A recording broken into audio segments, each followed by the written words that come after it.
하나님 말씀 보셨습니다. 하나님 말씀은 고린도전서 10장 14절부터 17절까지 말씀 보셨습니다.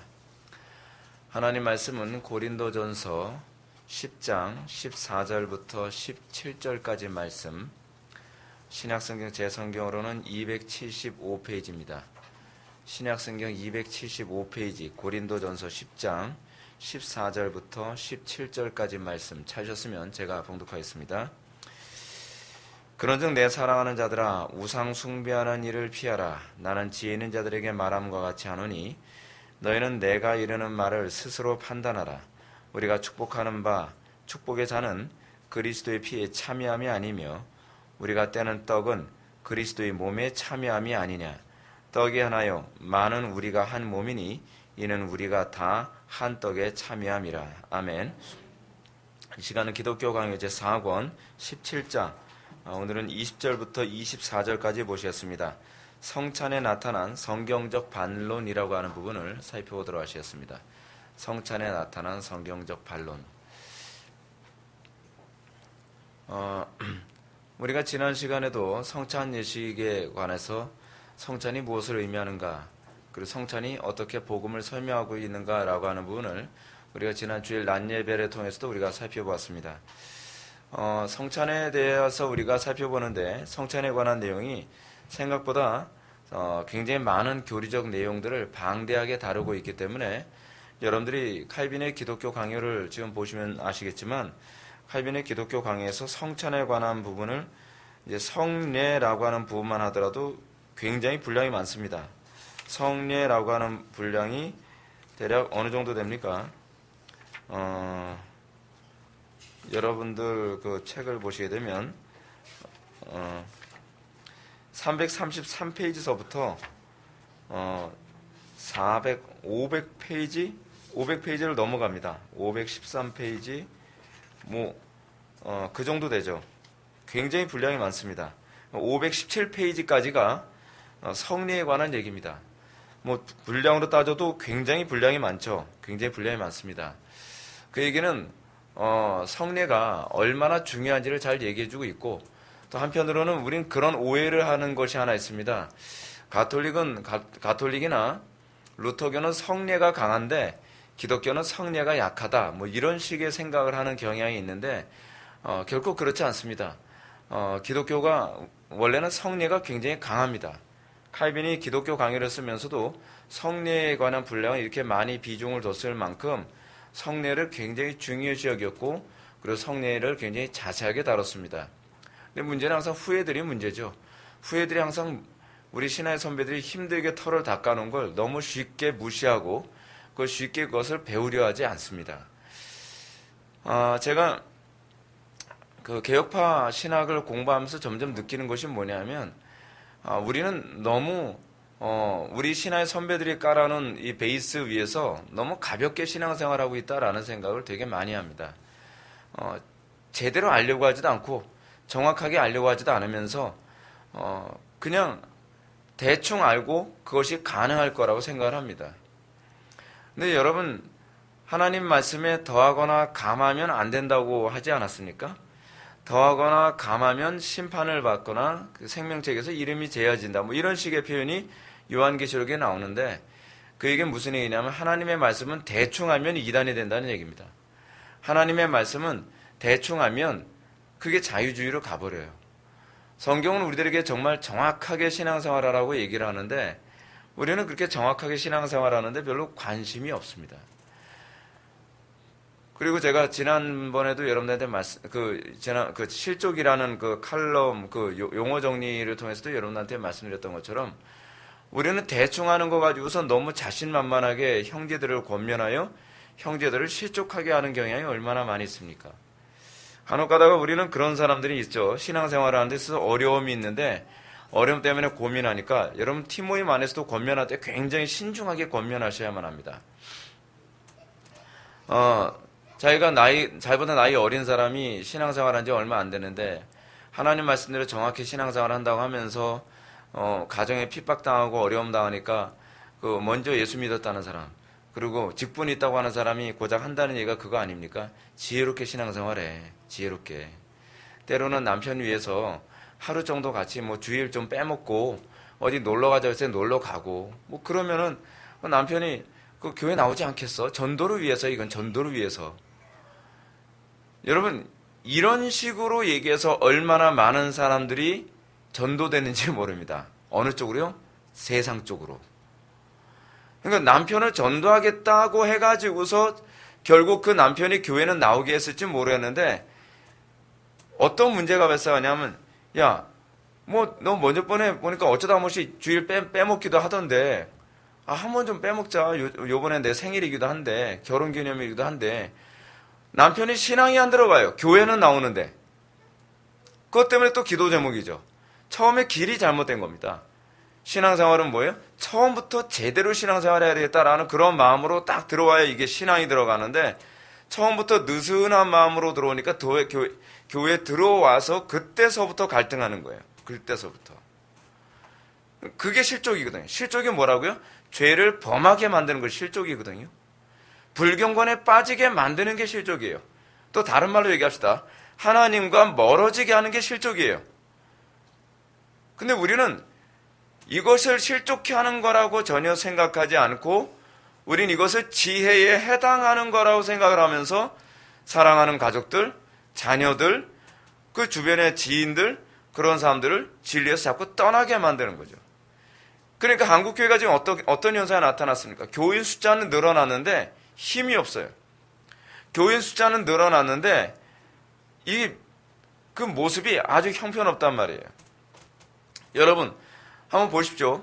전 세계 종교 중에서 가장 흐리멍덩한 종교가 기독교입니다. 요즘에요.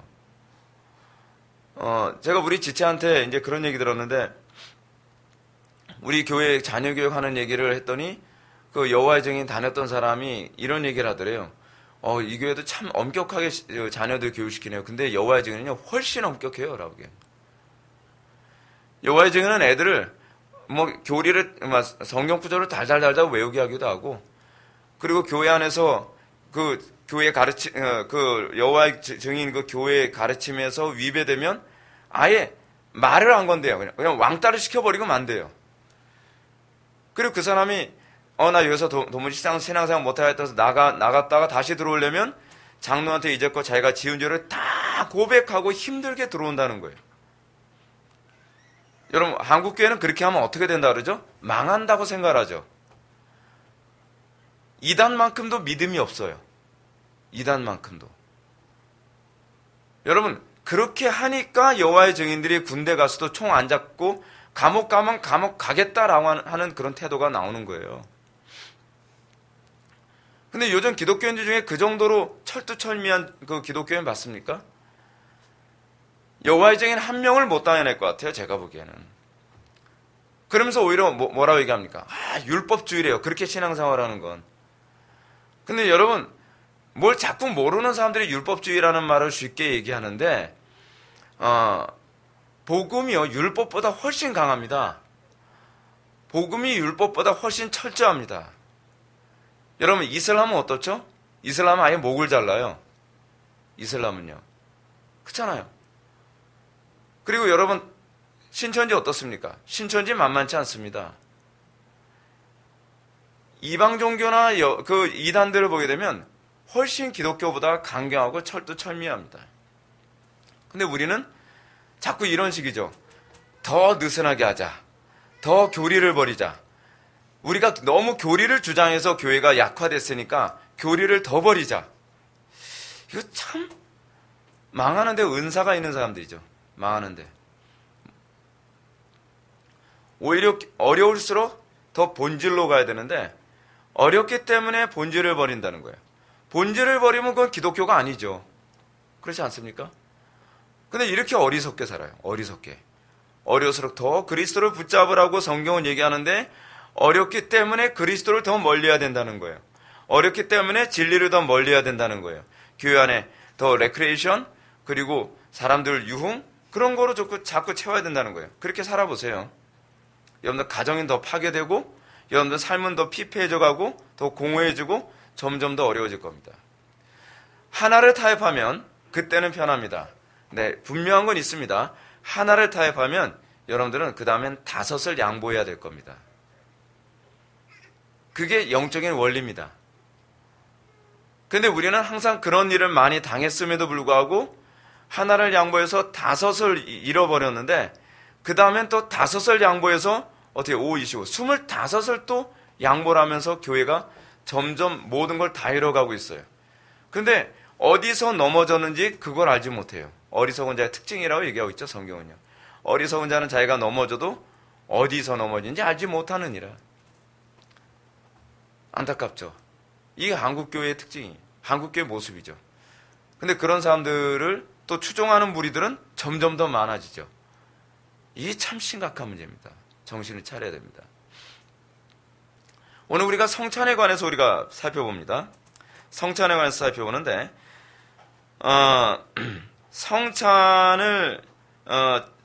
성찬에 대해서 지금 로마 가톨릭, 그러니까 로마 가톨릭의 그 화채설과 그리고 루터교의 공제설이 어떻게 성경적으로 잘못됐고 그들이 어떻게 우리 개혁파 교회의 성찬론을 공격하고 있는가, 이런 부분에 관해서 이제 얘기를 합니다. 흥미로운 점은 제가 오늘 성찬론을 얘기하기 위해서 제가 로이드 존슨 목사님의 이 교회와 종말에 일어날 일 해가지고서 성경 교리 강의 시리즈를 제가 좀 봤습니다.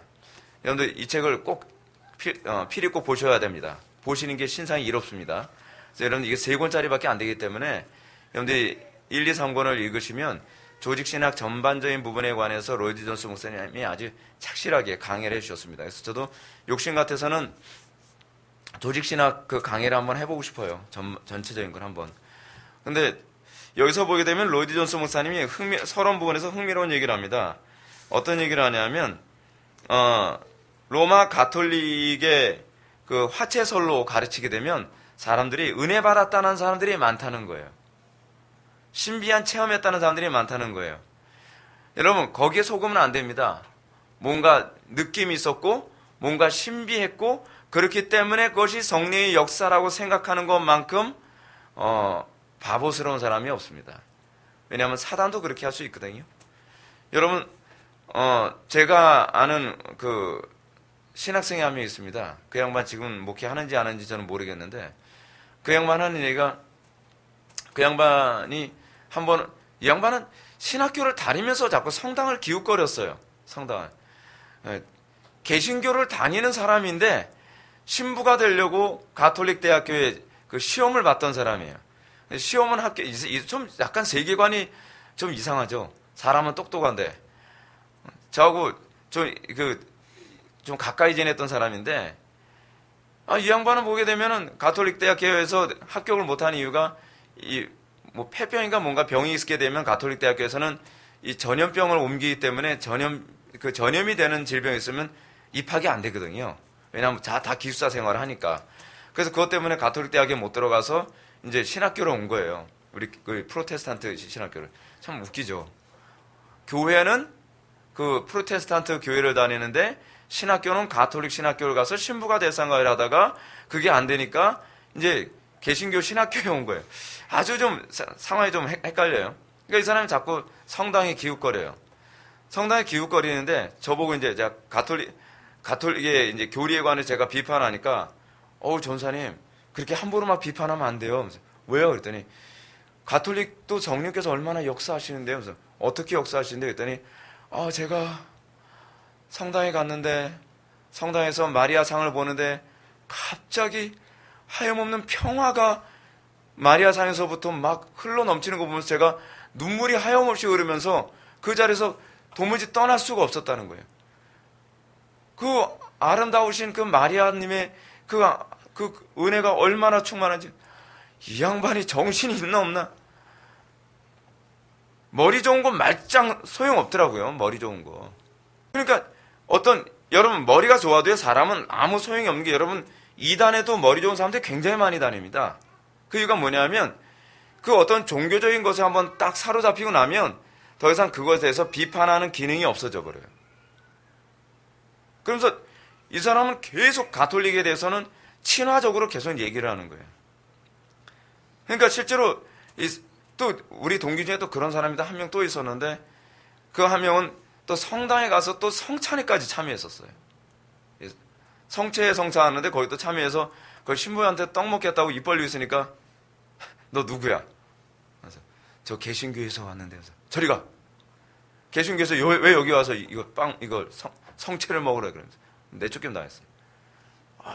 그 저는 여기 관심이 있어서 가.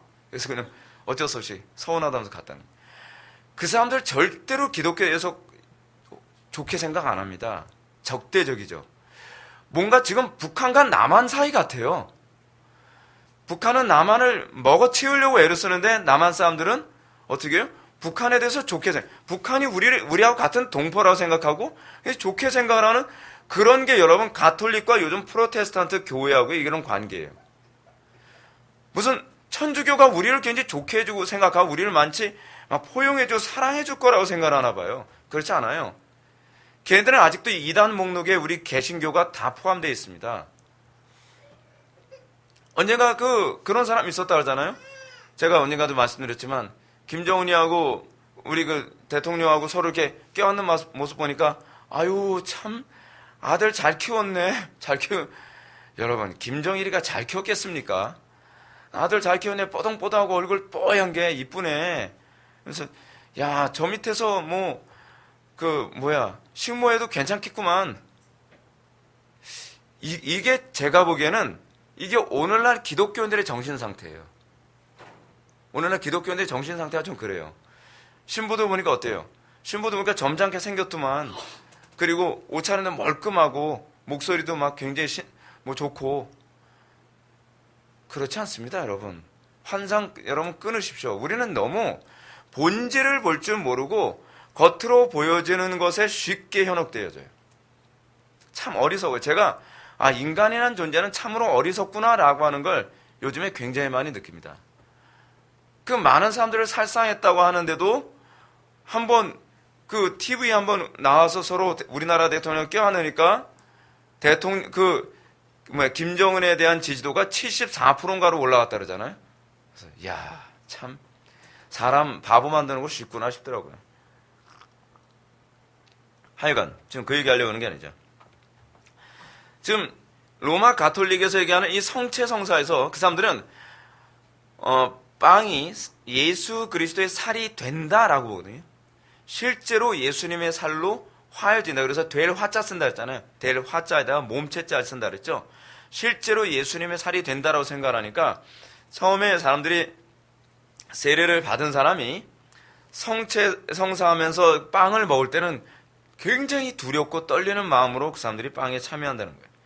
그 사람들은요, 그 신비감을 갖도록 만들기 위해 그 빵 자체를요, 가톨릭에서는 그 성체 성사, 그러니까 그 전병 있잖아요. 전병 자체를 어디에다 담아두냐면 이 감실이라고 하는 특별한 용기에다 보관합니다. 그래서 뚜껑을 열어가지고 거기서 직접 꺼내가지고 이걸 성체 성사를 집례하는데 꺼낼 때도 어떻게 하냐면 거기다 절을 하고서 꺼내요. 이렇게. 그러니까 그 자체를 진짜 그리스도라고 생각을 하는 거예요. 진짜 그리스도. 거기에 보관했다가 그것을 경배하고 또 그것에 기도도 하고요. 그리고 그것을 주라고 부릅니다. 심각하죠? 이거 보통 심각한 우상숭배가 아닙니다. 본질 자체가 완전히 다른데 우리는 가톨릭과 우리하고 형제가 될 수 있다고 생각을 합니까? 여러분들이 그리스도와 완전히 원수가 되지 않는 한 여러분 로마 가톨릭과 형제가 될 수 있다라고 생각하는 건 불가능합니다. 그만큼 이 무장이 안 돼 있다는 거예요. 그만큼 교리적인 무장이 너무 안 되는 거죠. 자, 근데 그 사람들은 소위 그 사람들의 어떤 이런 성례 때문에 사람들은 굉장히 신비감을 가지고 그거에 참여하면서 엄청난 체험을 하는데 그 체험은 마귀가 주는 것일 수 있고 또 하나는 뭐냐면 심리적인 체험일 수도 있습니다. 심리적인 체험. 근데 문제는 뭐냐면 로이드 존스 목사님이 말씀하신 것처럼 진정한 프로테스탄트 교회의 성례는 좀 생기가 없어 보인다는 것이죠. 그렇죠? 그리고 너무 밋밋하죠. 여러분들은 로마 가톨릭에서 성례하는 거 보셨습니까? 로마 가톨릭 성례할 때는 신부들 옷차림도 장난 아닙니다. 막 신부들이나 추기경도 옷차림 막 굉장히 거창하게 해가지고서 정말 이 성례에 뭔가 있는 것 같은 신비적인 분위기를 만들어요. 그것이 그들이 가지고 있는 어떤 마케팅 전술이죠. 가짜일수록 그게 굉장히 심하죠. 여러분, 항상 이걸 생각해 보십시오. 기독교가 초기 카타콤 같은 지하실에서 성례를 했을 때 여러분 그렇게 신비적인 분위기를 연출해 가면서 성례를 했을까요? 아니죠. 그들은 그런 신비적인 연출 때문에 어떤 신비적 체험을 하는 것이 아니라 진정으로 그리스도께 대한 목마름과 사모하는 마음으로 성례에 참여함으로써, 그렇죠, 성찬에 참여함으로써 거기서 은혜를 경험한 거예요. 오늘날 우리의 성례가 아무런 감흥이나 어떤 기쁨이 없는 이유가 무엇이냐면 가장 중요한 원인은 두 가지입니다. 하나는 뭐냐면 성례가 뭔지, 성찬이 뭔지 모르는 이 무지가 첫 번째 문제입니다. 그래서 우리 기독교는 항상 이런 얘기를 합니다. 성례에 대한 말씀이 없으면 그 성례 자체는 아무것도 아니라고 봅니다. 그 성례 자체는 아무런 효력이 없습니다. 그리고 두 번째, 우리가 이 성례에 참여함에도 불구하고 그 성례가 무엇인지 아는데도 불구하고 밋밋하고 아무런 은혜의 체험을 하지 못하는 이유는 여러분들이 간절함이 없기 때문에 그렇습니다. 진정으로 그리스도를 사모하고 진정으로 그리스도를 내 것으로 만들고자 하는 열망이 없다면 거기에는요, 어떠한 역사도 없습니다. 그러니까 그런 사람들로 하여금 어떤 체험을 하게 만들려면 간단하죠. 그들에게 뭘 해야 돼요? 신비적인 분위기를 조성하는 것이 낫죠. 특히 감수성이 예민한 청소년들이나 여자들 같은 경우에는 어떤 신비적인 음악으로 반주를 하고, 그리고 파이프 오르간 같은 거 막 웅장하게 막 소리를 내고, 그렇지 성가대가 중 2층에서 막 찬양으로 사람들을 울리고, 그러면서 사람들이 막 같이 찬양하면서 이게 막 쭉 돌지 않습니까? 그 사람들. 또 포도주는 또 안 줘요. 또 빵만 줘요. 포도주는 자기 혼자 다 마시거든요. 근데 그러면 안 돼요. 왜냐하면 포도주 자체가 이게 뭐예요? 이게 언약의 상징이거든요. 포도주 혼자 마시면 안 돼요. 근데 원래는 줬어요. 원래는 줬었는데 사람들한테 각자에게 나눠줬더니 어떤 현상이 나타났냐 하면 포도주를 흘리거나, 그렇지 않으면 포도주 잔을, 유리잔인데 포도주 잔을 떨어뜨려서 그 포도주가 바닥에 막 흘리는 이런 현상이 나타나는 거예요. 근데 로마 가톨릭에서는 빵도 진짜 예수님의 살이라고 받고, 그리고 포도주도 예수님의 진짜 피라고 생각했기 때문에 신부들이 그걸 다 핥아 먹어야 됐어요. 끔찍하죠. 예. 그러니까 그것을 방지하기 위해서 신부가 혼자서 다 마시는 거예요. 이만한 잔에다가. 그러면서 사람들한테 빵을 먹이고 다 끝나면 자기가 신부가 이만한 잔에 있는 걸 싹 마셔요. 그러다 보니까 로마 가톨릭에서는 그 성찬을 자주 하잖아요. 자주 하다 보니까 이게 자꾸 마셔야 돼요. 자꾸 마셔야 돼요. 그래서 신부들이, 알코올 중독에 걸린 신부들이 굉장히 많아요. 실제로요. 그래서 어떤 신부는 아예 코가 빨개져 있고요. 알코올 중독 심하면 그렇게 되지 않습니까? 근데 그게 실제로 그래요. 실제로요. 아주 심각한 문제죠. 그건 성경적이지 않은 것에 가져다 주는 또 부작용이라고 생각을 합니다. 자, 그런데 이런 부분과 관련해서 이 신학적인 문제에 관해 이제 칼빈이 그러면 왜 이것이 성경적인가? 성찬이, 우리가 얘기하는 성찬이 왜 성경적인가? 라고 하는 부분을 이제 몇 가지를 들어서 이제 얘기합니다. 먼저 화채설을 주장하는 사람들의 공격이 무엇인가 한번 봅시다. 20절 보게 되면 두 번째 패러그래프 보시기 바랍니다. 화채설을 주장하는 자들은 여기의 이것이라는 대명사를 떡 모양을 가리키는 것으로 받아들인다. 그러니까 여러분, 성례에 보게 되면 예수님이 뭐라고 하셨죠? 받아 먹으라, 이것은 내 몸이라 라고 얘기했다는 거예요. 그렇죠? 틀림없이 예수님이 이것, 이 빵 보고 내 몸이다 라고 얘기하지 아니했느냐? 그렇다면 이 빵은 진짜 예수님의 몸으로 봐야 되지 않겠느냐? 라고 문자적으로 해석을 합니다. 문자적으로요. 근데 이렇게 되면 이제 문제가 생기죠. 뭐 어떻게 문제가 생기냐면 그리스도께서 이것이 내 몸이다 라고 했을 때 그 당시에 실제로 예수님의 몸은 실존해 있는 상태였다는 거죠. 그렇죠? 그 제자들이 보는 앞에서 예수님의 몸이 아직 올라가지 않은 상태에서, 하늘에 올라가지 않은 상태에서 그 육체를 가지고 이것이 내 몸이다 라고 했다면, 이 몸이라고 하는 이 빵은 진짜 몸이 아니라 이 빵이 내 몸에 대한 상징이다 라고 이해하는 것이 훨씬 설득력이 있다는 것이죠. 그렇죠? 여기서 이 부분 한번 봅시다. 그 두 번째 패러그래프 밑에서 하나, 둘, 셋, 넷, 다섯 번째. 그리스도께서는 자기 손으로 떡을 떼시고 제자들에게 주시면서 그것을 자기 몸이라고 선언하신다. 그러니 그 떡이 그 말씀을 하신 후에도 여전히 떡으로 보인다는 것을 이해하지 못할 사람이 어디 있겠는가. 그러니까 이렇게 얘기하니까, 아니 그게 아니다, 문법적으로 잘 봐라 라고 얘기합니다. 그러면서 이 밑에서 두 번째 줄 인이가 나옵니다. 인이가 나오네. 밑에 두 번째 줄. 또 다른 사람들은 뭐뭐 인이라는 단어를 본질이 변화된다라는 의미로 해석하여 더 무리하고 극심하게 왜곡된 주의를 피난처로 삼으려 한다. 그러므로 그들이 단어를 소중히 여기자는 동시에 의해서 그런 사상을 가지게 된 것처럼 가장 하등의 이유가 없다. 뭐냐면 모든 민족과 언어에서 뭐뭐이다라는 단어가 다른 것으로 본질이 바뀐다라는 의미로 이해된 경우는 없기 때문이에요. 그러니까 자꾸 무리하게 해석을 하는 거죠. 예. 이것은 예를 들어서 이것은 컵이다 라고 했을 때, 여러분 이것이 본질이 바뀌는 게 아니죠.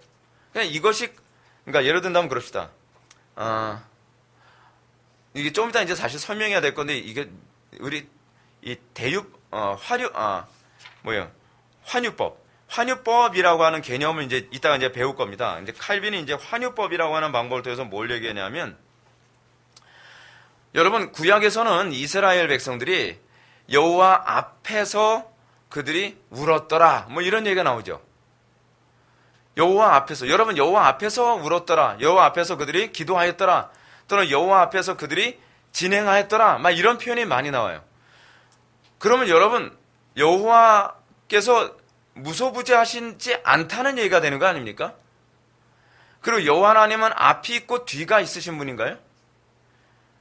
우리가 예수님이 하나님의 우편에 앉으셨다라고 했을 때, 우편이라고 하는 것이 하나님이 성부 하나님이 좌우가 있기 때문에 우편에 있다는 얘기가 아니라 그랬죠.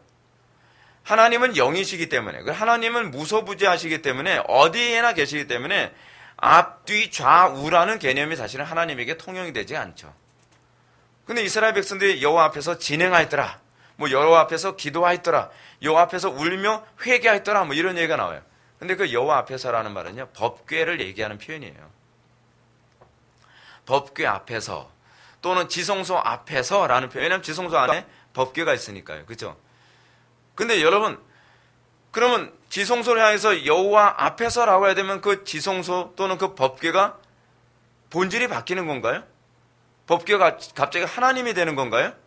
아니죠. 그것을 통해서 어떤 것을 비유로, 이 환유법은 좀 이따 제가 설명할게요. 무엇을 설명하는 거죠? 설명하는 거. 그것과 비슷한 몇 가지 표현이 또 있습니다. 할례가 언약이다 라는 그런 표현. 할례가 언약이다.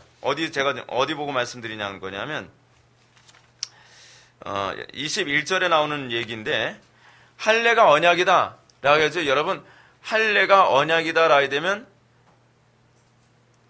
할례가 그 언약이라는 본질로 바뀌는 게 아니죠. 그렇죠? 할례를 통해서 우리는 뭘 보는 거예요? 언약을 보는 거죠. 그렇죠? 그런 개념이에요. 그런 개념. 그러니까 이 문학적인 개념조차도 제대로 이해하지 못하고서 가톨릭에서 억지 주장을 하고 있다라고 공격을 하는 거죠. 그럼 이제 공개설이 또 무엇이냐? 공개설에서는 또 이렇게 공격을 합니다. 루터교죠. 루터교. 461페이지 첫 번째 패러그래프인데요. 성찬의 떡을 그대로 두고서 그것이 그리스도의 몸이라고 주장하는 사람들, 이거 공개설을 얘기하는 겁니다. 그러면서 그들은 네 번째 줄에 보면 그리스도의 몸이 떡과 함께 있거나 떡 속에 있거나 떡 아래에 있거나 결국 모두 같은 것이라고 한다. 그들은 사실 빵이 실제로 예수님의 살이 된 것이 아니라 그 빵 속에 예수님의 본질이 담겨 있다라고 얘기하는 거예요. 이걸 그렇게 해석할 근거가 없다는 거예요. 없다는 거예요. 그래서 여러분 제가 공제설이 뭐라 그랬죠? 함께할 공자에다가 있을 제자 쓴다 그랬죠. 빵과 함께 있다는 얘기죠. 빵과 함께. 그래서 그 패러그래프 밑에서 네 번째 줄, 떡이 몸이다라는 말과 몸이 떡과 함께 있다라는 말은 굉장한 차이가 있는 것이다. 그런데 그들은 떡이 몸이다라는 단순한 명제가 도저히 인정받지 못할 것으로 보고 이런 다양한 표현을 어떻게 해요? 새롭게 만들죠. 성경에도 없는 새로운 표현을 만들어요. 떡과 함께 있다는 식으로 해석을 하는 거예요. 여러분 이거 잘 들어보세요. 칼빈이나 제가 이런 부분을 이다 이런 얘기 가지고서 논쟁하는 게 어떻습니까, 여러분? 말장난하는 것 같죠? 말장난이 아니에요. 진리의 속성 자체가 하나 잘못 건드리면 나머지 다 거짓이 돼버리기 때문에 그래요. 제가 요번에 또 아직 나오지 않은 책을 자꾸 선전하게 되는데 그 용어 그 정리하는 책을 제가 만드는 이유가 거기에 있어요. 여러분 거짓말을 만드는 아주 쉬운 방법이 하나 있습니다. 그것이 뭐냐면 개념을 왜곡시키면 거짓말을 진리로 만들 수가 있습니다. 이게 굉장히 무서운 얘기입니다. 예를 들어서 여러분 불륜은 로맨스다. 불륜은 사랑이다. 여러분 이건 어때요? 말도 안 되죠. 말도 안 되죠. 근데 사랑이라는 단어에 대해서 어떻게 정의하냐에 따라서 이것이 참이 될 수도 있어요. 그러니까 어떻게 개념을 정하냐에 따라서. 여러분 오늘날 우리는 사랑이라는 단어에 대한 개념이 굉장히 문란해졌죠. 그렇죠? 그러면서 우리는 이런 얘기 많이 합니다. 우리 사랑하게 놔줘요. 이런 얘기가 많이 나와요. 사랑하게 놔줄 수가 없지. 그게 불륜인데. 근데 여러분 내가 하면 불륜이고 내가 하면 로맨스고 남이 하면 불륜이라고 했을 때 그거는 자기 스스로 이것을 사랑이라는 개념을 왜곡시켜 놓은 거예요. 스스로. 그래서 그것을 참이라고 스스로 설득하는 겁니다. 오늘날 교회 안에 수많은 용어들이 왜곡됐는데 왜곡된 용어가 한두 개가 아니에요. 제가 봤을 때는 거의 제대로 알고 사용하는 용어가 거의 희박할 정도예요. 그렇게 되면 어떤 문제가 발생하죠? 기독교가 아닌 게 돼버려요. 굉장히 심각한 문제입니다. 그러니까 오늘날 우리나라 사회 안에서 일어나는 수많은 문제들은 사람들이 설득이 안 되는 이유가 뭐냐면 일단은 용어에 대한 개념이 그들은 이게 다르게 잡혀있는 상태에서 하나의 정의를 참으로 규정을 해버렸기 때문에 그러는 거예요. 이렇게 얘기하면 어렵죠. 근데 제가 좀 쉽게 얘기하면 그렇죠. 사랑에 대한 정의를 모호하게 규정을 해버리는 거예요. 근데 그것이 카피라이트가 이런 짓을 많이 저질렀어요. 예를 들어서 언젠가 우리 그 핸드폰 광고인가 어디에선가 카피라이트 중에 이런 그 광고 그 메시지가 있었죠. 사랑은 움직이는 거야. 사랑은 움직이는 거야 라고 하는 이런 카피라이트 안에 사랑에 대한 개념을 왜곡시키고 있어요. 그렇죠? 여러분 그런 정의 굉장히 위험한 정의입니다. 그걸 정의라고 해요. 그리고 제가 개념과 정의는 설명 안 할게요. 개념과 정의 나중에 제가 셰퍼 강의할 때 제가 설명해 드릴게요. 지금 그거 할 시간이 아니니까. 사랑이라는 단어에 대한 개념을 잘못 정하고 나니까 사랑은 움직이는 거야 라고 하는 말이 참처럼 들리죠. 근데 그건 거짓이에요. 근데 그 거짓이 보편화되면 사람들은 점점 더 문란해지죠. 아주 심각한 문제가 발생하는 겁니다. 그래서 용어 하나하나, 성경에 나오는 용어 하나하나를 정확하게 이해할 뿐만 아니라 성경에서 사용하는 문장 하나하나도 바르게 이해하지 않으면 안 돼요. 근데 문제는 뭐냐면 여기서 떡이 몸이다라는 말을 이 사람들은 개념을 바꿔버렸죠. 떡이 몸과 함께 있다라는 개념으로 이해하자라고 하는 거예요. 그러니까 여러분 이 공제설도 굉장히 위험한 게 그겁니다. 공제설에 참여하면서 그들은 계속 명백하게 떡이 몸이다라고 명백하게 기록된 이 구절을 떡이 몸과 함께 있다라는 개념으로 계속 성찬에 참여하는 거예요. 그럼요. 그렇게 되면 어떤 현상이 나타나냐면 그 문장은 아무리 봐도 떡이 몸과 함께 있다로 보여요.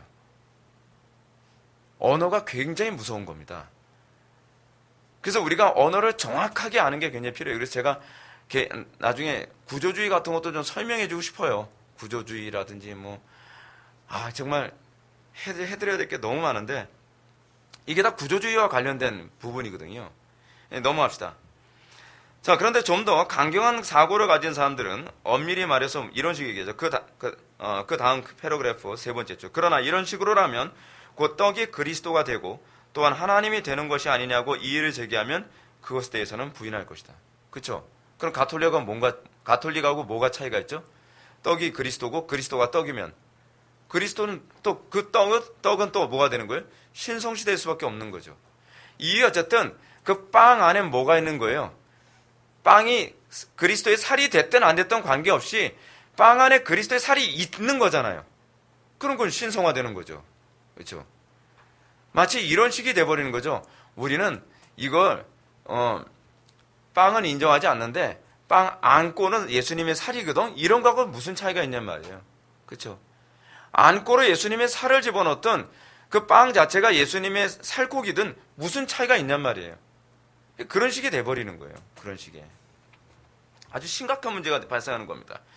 여러분 이거 잘 보세요. 우리의 신앙의 선배들이 얼마나 신중하게 신앙생활하는지 알겠죠? 우리는 얼마나 안 신중하게 신앙생활하는지 알겠죠? 우리가 이런 것을 통해서 우리가 좀 배워야 되는 건 우리가 너무 느슨하게 신앙생활하고 있구나. 너무 안일하게 신앙생활하고 있구나 라고 하는 것에 대해서 우리는 철저하게 반성해야만 합니다.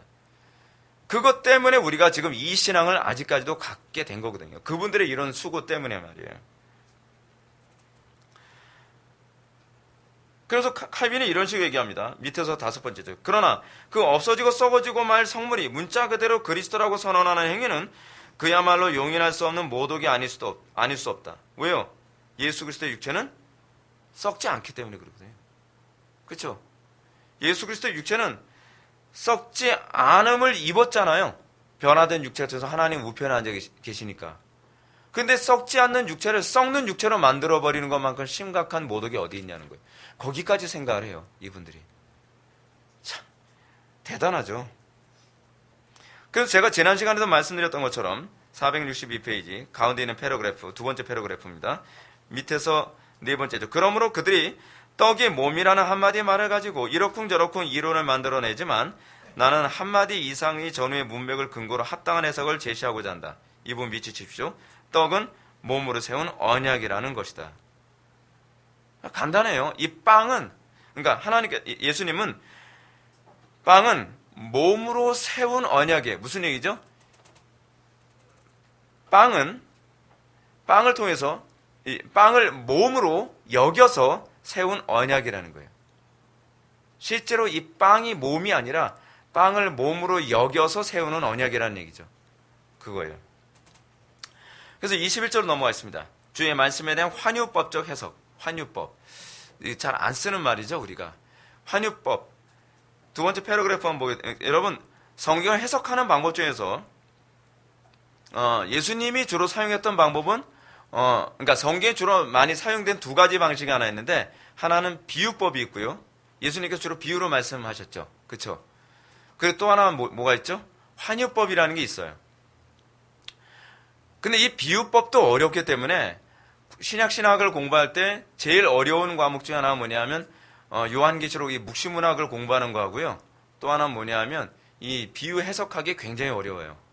비유 해석학을 왜냐하면 비유 해석학에서 주로 이단이 굉장히 많이 나오기 때문에 비유 해석하기 좀 어렵습니다.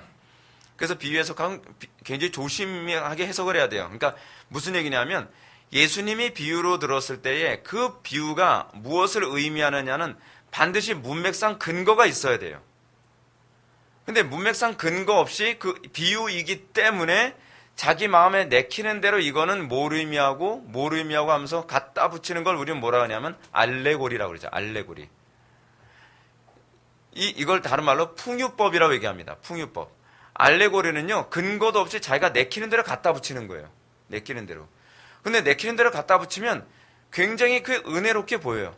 근데 그거는 은혜라고 얘기하면 안 돼요. 그걸 은혜라고 생각하면 곤란합니다. 성경적 근거가 없어요. 신학적 근거 없고요. 아무 학자도 그거를 그렇게 해석하지 않는데 그걸 그렇게 해석하는 그런 경우가 굉장히 많이 있거든요. 그럼 우리가 비유법은 뭐 그렇다고 치고, 그럼 환유법은 무엇이냐? 환유법. 이 환유법은요, 이 한자를 먼저 봅시다. 환자가 바꿀 환자를 쓰고요. 예를 들어서 환전할 때 쓰는 환자 있잖아요. 그 환자가 이 환자입니다. 바꿀 환자에다가 이게 깨우칠 유자를 써요. 깨우칠 유. 그러니까 이거를 제가 이 사전에서 제가 찾아보니까 이런 식으로 이제 표현을 할 수 있죠. 기호나 지시하는 사물을 특정한 의미로 사용하는, 바꿔서 사용하는 수사법이에요. 그러니까 어떤 것을 예를 들어서 인식시키기 위해서 제가 아까 말씀드렸던 것처럼 언약궤를 가리켜 뭐예요? 하나님이라고 부르거나 하나님의 얼굴이라 불러요. 그러니까 여러분 근데 이 환유법 알아요? 여러분 시편이 보여요. 내가 여호와 앞에서 기도하나이다 뭐 이런 얘기 나오잖아요. 그게 사실은 법궤 앞에서 또는 성소 앞에서 기도한다는 얘기예요. 그러니까 이스라엘 사람들이 이렇게 하잖아요. 예루살렘을 향해서 기도하잖아요. 그렇죠? 예루살렘을 향해서 기도할 때 그들이 이거 뭐냐면 여호와 앞에서 기도한다라고도 표현해요. 그러니까 이게 환유법을 모르면 시편에서 나오는 표현이 무슨 말인지 이해를 못하는 거예요. 그렇죠? 그리고 법궤를 들고 사람들이 예를 들어서 여러분 여호수아서를 보게 되면은 뭐 법궤를 들고서 막 군대가 막 행진해 가잖아요. 그래서 여호와 앞에서 행하였더라라는 표현이 이런 데서 나와요. 그 여호와 앞에서 행했다라고 하는 얘기는 법궤 앞에서 걸어갔다 이런 말이에요. 그건 다 뭐예요? 환유법이죠. 환유법. 근데 이 환유법을 통해서 우리 또 알 수 있는 게 하나 있죠. 그러면 율법이 뭐냐라고 하는 것을 알 수 있죠. 성경이 율법을 어떻게 인식하고 있죠? 하나님의 영광으로 인식하고 있는 거예요. 그렇기 때문에 율법은 누가 직접 쓰셨어요? 하나님께서 자필로 직접 쓰셔서 하사를 하셨잖아요. 이게 왜냐하면 하나님의 영광 자체이기 때문에 그래요. 잘 보세요. 당신이 직접 글을 썼다고 했을 때 여러분 우리는 대통령이 예를 들어서 어떤 글을 딱 써가지고 우리가 딱 보면 대통령의 글 내용도 그 사람의 속성과 인격을 다 드러내지만 그 사람의 자필 안에도 속성과 인격이 다 드러나잖아요. 하나님이 그래서 자필로 쓰신 거예요. 엄청난 일입니다. 사실은요. 그래서 그거를 구약에서는 주로 뭐라고 얘기했냐면 여호와 앞에 이런 식으로 표현한 거예요. 이걸요. 법궤 안에는 주로 율법 돌판 2개만 있다는 여러분 알고 계시죠? 처음에는 거기에 율법 2개 돌판하고 아론의 쌍남 그 지팡이하고 그리고 만나 항아리가 있었는데 언제부턴가 그게 없어져 버리고 나중에는 법궤 안에는 그 2개 돌판만 이렇게 딱 놓여 있게 됐습니다. 어떻게 없어졌는지는 성경에 나오지 않아서 저도 그걸 찾아도 못 찾겠더라고요. 그래서 성경이 가라고 하는 데까지, 성경이 침묵하는 데까지, 모르면 모른다로 그냥 저는 아는 사람 있으면 나중에 저한테 이메일 좀 보내주신지 카톡을 보내주신지 해주시면 좋겠습니다. 자, 그런데 그 다음 패러그래프 한번 보실까요? 성물이 그 상징하는 실체와 본질상 다르지만 상징물은 물질적이요 가시적인 데 반하여서 실체는 영적이며 하늘에 속한다는 점에서 그것이 사실 그대로 하나님의 증표로서 거룩히 구별되어 드러내는 그 실체를 뭐예요? 상징하는 거예요. 상징. 여러분 이 빵이 얼마나 우리에게 상징적으로 굉장히 중요한 의미를 주냐 하면 여러분 빵을 먹으면 여러분에게 뭐 해야 돼요? 살이 되죠. 피와 살이 되죠. 똑같이 여러분들이 예수 그리스도를 나의 양식으로 삼는다고 한다면 여러분들의 영혼이 살이 지고 여러분들의 영혼이 기름지고 여러분들의 영혼이 풍성해져야 되겠죠. 바꿔서 얘기하면 여러분들이 내가 하나님의 말씀을 양식으로 삼아 살았다고 하는데도 불구하고 내 영혼이 황폐해져 가고 여러분 주변에 그런 사람들 되게 많습니다. 성경도 많이 읽는다 그러지 그리고 교리도 많이 한다 그러지 뭐 지식도 많이 한다 그러는데 점점 얼굴에 생기는 없어지고 그리고 점점 그리스도의 영광이 나타나기보다는 이 마귀의 영광이 점점 더 많이 나타나고 인격적으로 점점 이상해져 가고 점점 영적으로 황폐해져 가고 마음의 기쁨과 안식이 없고 하나님을 사랑하는 것보다는 세상을 더 사랑하고 여러분, 그 말씀을 양식으로 삼고 있는 건가요? 아닌가요? 사람들이, 한국교회 교인들이 뭔가 착각하는 게 하나 있어요. 말씀이 영혼의 양식이다 해가지고 성경 많이 읽으면 양식이 된다고 생각하고 있어요. 그 얘기가 아니에요. 양식이 된다는 것은 어디까지 포함해서 양식이냐 하면 먹고 씹어 소화하여 내 살이 됐을 때까지만 양식이에요. 그렇잖아요. 읽었다고 양식이 되는 게 아니에요. 여러분, 예를 들어서 여러분 음식 먹었다고 다 양식 됩니까? 안 되잖아요. 어떤 사람은 음식을 많이 먹었는데 점점 살이 쪽쪽 빠지는 사람 있죠. 왜 살이 쪽쪽 빠지죠? 소화를 못 시킨 거예요. 장에서 흡수를 못하는 거죠. 예. 더 이상 의학적 용어는 사용하지 않겠습니다. 어떤 사람이 불꽃 같은 눈으로 쳐다보기 때문에. 그래서 좀 오버했다가는 목사님 의학적으로 그건 아니거든요 하게 되면 제가 좀 불편하거든요. 자, 그런데 우리가 똑같습니다. 하나님의 말씀을 먹었다고 했을 때에 그것이 양식이 됐다는 것은 여러분들이 그리스도와 더 가까워지고 그리스도를 더 닮으며 여러분들이 그리스도의 지혜에 더 참여하고 그리고 이전보다 하나님을 더 사랑함이 나타나는 거죠. 이건 마치 뭐하고 똑같냐면 여러분들 양식을 딱 먹었습니다. 먹을 때 어떻게 하죠? 일단은 그냥 용감하게 나갑시다. 씹어서 그 입안에서 침샘에서 침이 나오죠. 그렇죠? 침샘이 나오면 그것이 일단 소화작용을 하잖아요. 그래서 우리 위에 들어가서 또 이 분쇄작용을 하고 장에 들어가서 흡수를 하는데 거기에 많은 소화 요소들이 나와서 흡수를 하잖아요. 그 작용이 있을 때라야만 그렇게 되죠. 근데 우리의 영혼에서 그 작용을 해주시는 분이 누구예요? 아밀라제예요? 아밀라제가 그 역할을 해주지 않죠. 영혼의 양식은 아밀라제가 못해요. 뭐가 하죠? 성령님이 하시는 거죠. 기도만. 근데 그 성령님이 우리에게 그냥 듣고서 아멘 하면서 살게 해요? 아니죠. 듣고 행하게 만드시죠. 그렇죠? 듣고 실천하게 만들어서 그것을 나의 살로 만들고 나의 믿음을 더욱더 견고하게 만들고 그렇게 하는 거죠. 자, 제가 이걸 또 이렇게 표현 한번 해볼게요. 음식을 먹고 나서 여러분이 먹은 음식이 여러분들의 살과 피가 되게 만드는 또 좋은 방법이 하나 있죠. 뭐가 있죠? 운동을 하는 거죠. 운동을 하는 거예요. 운동을 안 하면 상당수의 많은 영양소가 또 그냥 배출되어져 버리기도 하죠. 그렇죠? 또는 그게 배출되지 않는 대신에 베들레헴을 만들기도 하죠. 베들레헴. 이스라엘 곳에 안 가고 엉뚱한 데 자리 잡아가지고서 이 허리띠만 점점 새 걸 사야 되는 그런 불행한 결과를 초래하잖아요. 여러분, 그게 바로 이게 사실은 일반 계시거든요. 여러분, 성찬을 묵상하면서 성찬 안에 이런 일반 계시를 끊임없이 우리들에게 제시하고 있어요. 여러분, 오늘날 우리나라 사람들의 문제가 뭐죠? 잘 먹고 운동을 안 하고 움직이지 않는 것 때문에 뭐 고지혈병이다, 무슨 병이다, 성인병이다, 뭐 그런 병에 걸리잖아요. 근데 여러분, 이런 부분도 사실은 묵상의 요소를 우리에게 주시는 거라는 거 알고 계십니까? 이거 다 묵상의 요소예요, 여러분.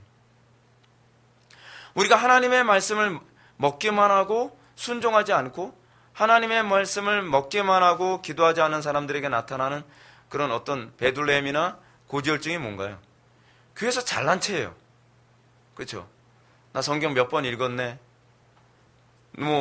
그 내가 좀 아는 교리 가지고서 자기는 하나도 실천하지 않으면서 내가 조금 아는 교리 가지고서 뭐 맞나 틀리네, 뭐 손가락질하고 교회에서 그 지식 때문에 분쟁을 일으키고 그 지식은 사실 나한테 적용해서 나의 영혼을 살지게 만들어야 될 지식인데 그 지식을 가지고서 어떻게 해요? 남을 죽이는 데 쓰고 그러죠. 그러면서 자기도 죽고 남도 죽이잖아요. 여러분 어떻습니까? 성찬이 묵상할 게 상당히 많죠. 사실은 성찬은 이런 식으로 우리에게 아주 풍성한 묵상을 하도록 만듭니다. 그래서 저는 개인적으로 그래요.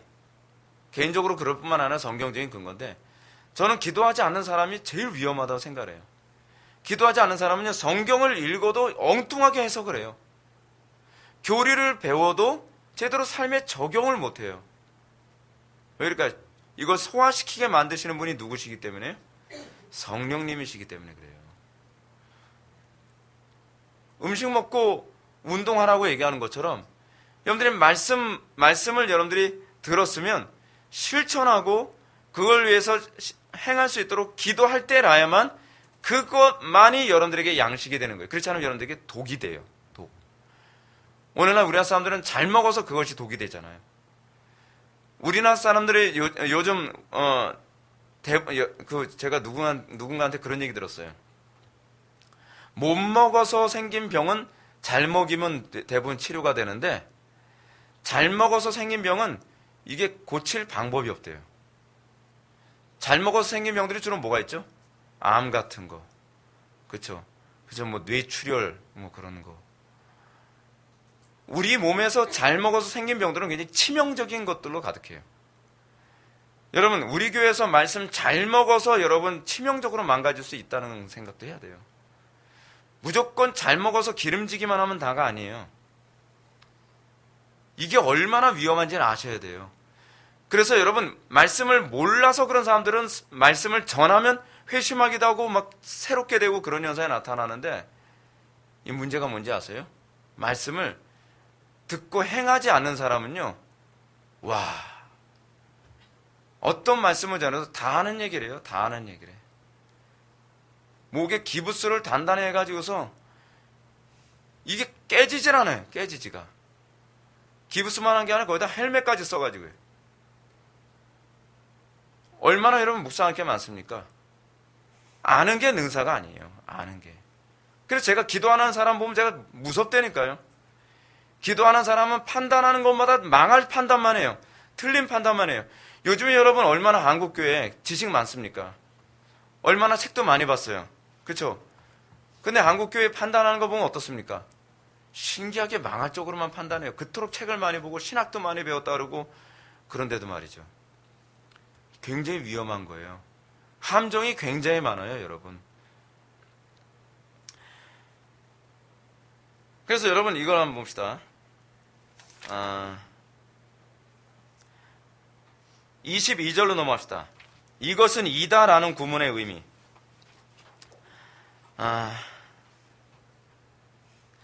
그러나 만일 다른 모든 것에 대해서 전혀 모르는 고집불통인 어떤 사람이 이것은 이다. 이게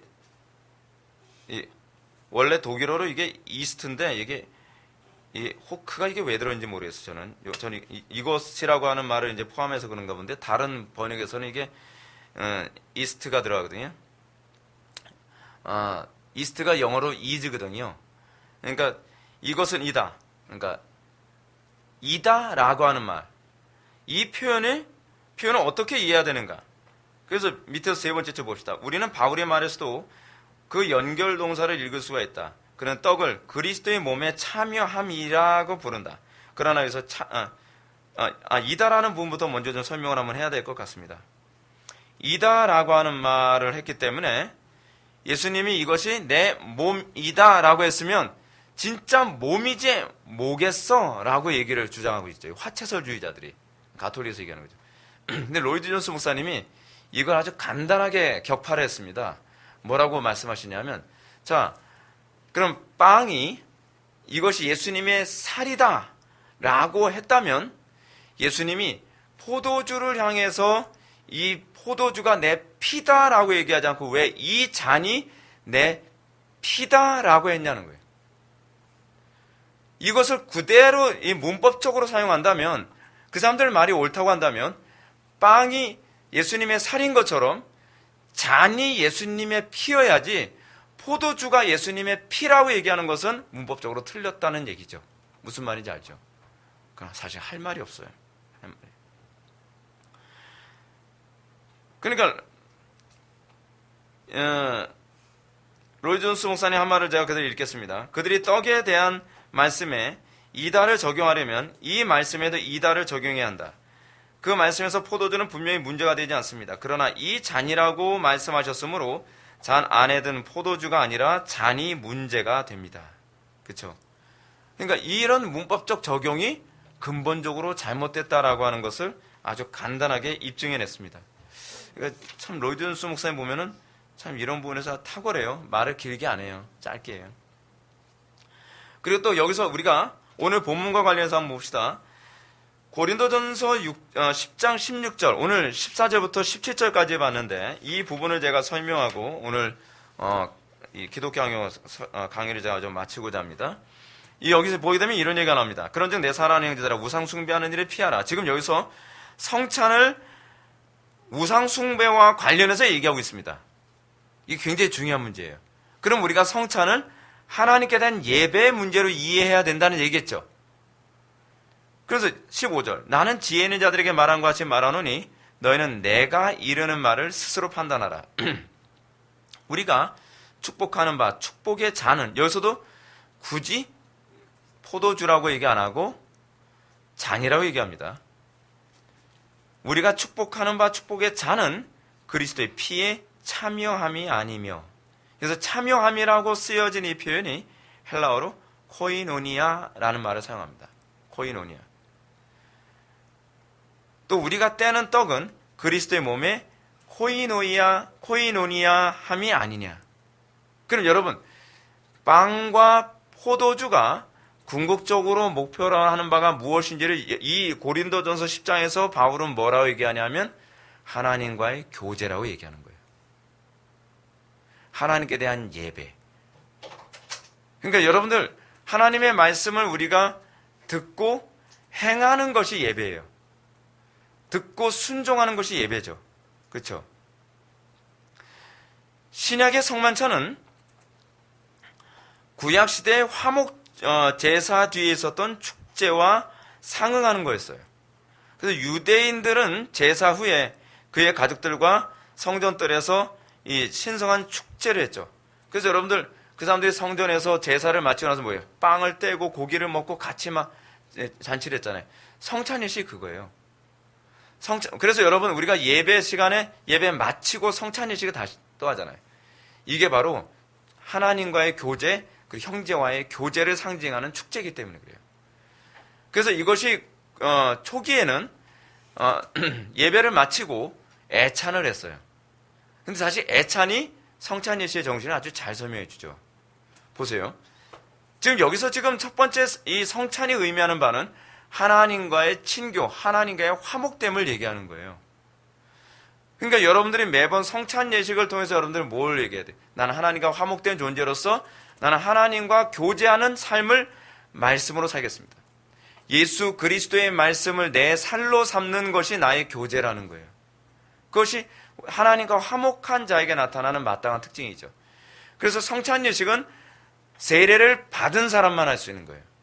하나님과 있다는 관계가 회복됐다라고 하는 상징에 참여한 사람이 그 다음에 그 관계의 반복적 성장을 위해서 우리가 성찬에 참여하는 거거든요. 그리고 17절은 또 이런 얘기합니다. 떡이 하나요. 많은 우리가 한 몸이니. 떡은 하나예요. 떡이 하나라는 건 뭘 얘기하는 거죠? 우리가 이제 성찬 예식 때 분잔하겠습니다. 분병하겠습니다라고 얘기해요. 이제 분병부터 먼저예요, 원래. 분병하겠습니다. 분잔하겠습니다라고 한단 말이에요. 분잔, 분병이라는 얘기는 하나의 근원에서 빵을 떼서 나눠줬다는 얘기예요. 한 몸에 참여해서. 그래서 사실은 원래 성찬 예식을 좀 더 성경적으로 하려면, 그리고 묵상을 더 많이 하게 만들려면 한 빵에 있는 거 가지고서 뜯어줘야죠. 그렇지 않으면 뜯어 먹든지. 그렇게 해서 이것이 한 몸에 참여했다는 것을 알게 해야죠. 우리는 그리스도라고 하는 한 몸에 참여한 사람들이잖아요. 그렇죠? 그래서 떡이 하나인데, 빵이 하나인데 우리가 한 몸이니. 우리가 한 몸이래요. 그래서 모든 성도들이 한 빵에 있는 걸 뜯어 먹음으로써 우리가 그리스도를 머리하여 한 몸이 됐다는 것을 얘기하죠. 이는 우리가 다 한 빵에 참여함이라 라고 얘기하죠. 참여함, 무슨 얘기죠? 코이노니아. 성찬은 우리들에게 이런 크게 두 가지 메시지를 줍니다. 우리는 이 성찬을 통해 하나님과 한 몸이요, 이웃과 한 몸이라는 얘기를, 이 고백을 하는 거예요. 하나님과 화해한 존재요, 이웃과 화해한 존재라는 거죠. 그래서 여러분들이 진정으로 그리스도를 영접했고, 여러분들이 하나님의 자녀가 됐을 때 나타나는 특징이 삭개오와 같은 특징으로 나타나야 돼요. 삭개오가 하나님과의 관계가 회복되니까 어떤 현상이 나타납니까? 그 관계를 어떻게 회복했죠? 이게 굉장히 중요한 문제죠. 예수 그리스도의 말씀을 양식으로 삼으면서 그가 관계 회복되죠. 그렇죠? 이제까지 자기에게는 무엇을 양식으로 삼았죠? 돈. 그렇죠? 돈을 자기의 양식으로 삼았던 사람이 이제는 예수 그리스도의 말씀이 나의 생명됨. 그것이 요한복음 6장에서 그런 얘기 나오잖아요. 많은 사람들이 예수님 곁을 떠나죠. 수많은 사람들이 예수님 곁을 떠나요. 예수님 곁을 떠난다는 것은 하나님과의 교제를 끊는다는 얘기거든요. 근데 끊는 이유가 뭐냐면 이 말씀이 어렵도다예요. 그러니까 말씀을 양식으로 삼을 수 없다는 거죠. 그래서 예수님이 거기서 여러분 그분 성찬이식 얘기하는 부분입니다. 말씀을 양식으로 삼을 수 없다고 해서 떠나니까 예수님 떠나는 그 사람들 보면서 예수님이 뭐라 하냐면 저들이 표적을 보았기 때문에 나를 따른 것이 아니라 떡을 보고 나를 따랐다라고 얘기합니다. 무슨 얘기하는 거죠? 그들의 양식은 여전히 세상이라는 거예요. 세상의 양식 때문에 그 사람들이 참된 양식이신 그리스도를 멀리하는 거죠. 근데 거기서 아주 중요한 개념이 나오죠. 너희도 나를 떠나려느냐? 라고 예수님이 물으니까 베드로가 아주 중요한 얘기를 하죠.